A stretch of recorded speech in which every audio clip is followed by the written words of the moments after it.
Alrighty, we are going to start the strength with some back rack push presses. We've done back rack push jerks before, but we're gonna do a push press, which means we just are going to dip and drive, and we can't do that re-dip underneath it. So remember, when we are doing any sort of dip, we're dipping straight down towards the floor, we're not dipping forward. Knees can come out as you do so, and as you drive up, you're squeezing those glutes for a nice big drive. I want to see Tarkin's armpits facing towards me for a nice external rotation, dipping, driving, and really thinking about pressing that bar up overhead, nice tight core as you drive it up. You're going to do 3 back rack push presses. This is a complex, which means you're going to go in from one to the next to the next. After your last rep of the back rack push press, go ahead and leave it in the air.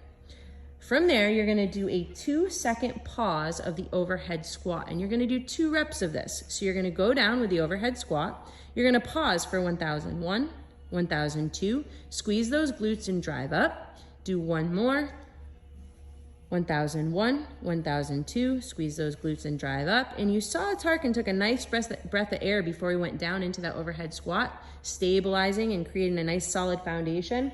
We're gonna finish this complex with 1 overhead squat where we're not pausing in the bottom. He's really thinking about bending that bar, trying to keep as much tension as possible. And the last thing we wanna talk about is that bar is stacked over his midline turn just a little bit. It's stacked over his spine, which is gonna be the most solid point. If you can't get down all the way, you're working on your range of motion still, don't worry, get as low as you can, but really think about punching that bar up towards the ceiling with nice tight elbows, lock them out, don't have any soft elbows there. You're gonna go through that for 5 rounds every minute and a half. After that, we're gonna get about 3 to 5 rounds in, depending on time, of a power clean, a clean, and a front squat. Now, if you were here on Monday, we're gonna use this as a nice little flush out. Power clean is gonna go from the floor. We are then gonna catch it in a full squat, we are not catching it in a full squat. That's a power position. Show me again. From the ground, catching in the power position, which means you do not have to full squat. Thank you. After that, we're now gonna do a full clean, which is going to be down into your full squat. Drive it up.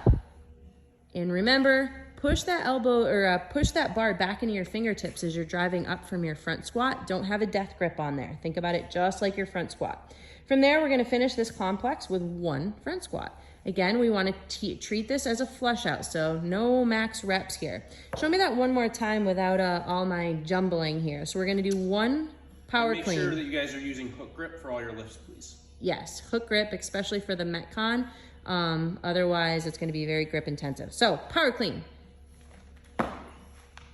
Full clean.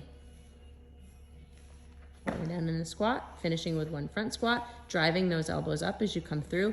This will be on a 1:30 loop. Now, something important, we have a grippy WOD coming at you, so please do some 4-point wrist mobility anytime you have in between your sets. It's only a 1.5-minute loop, which isn't a ton of time, but you will have time to do some stretching of the forearms. Move those wrists around. You can even do a little bit of a roll. Show me what that looks like with your elbows. Oh. Yeah. You will thank us in the middle of the workout.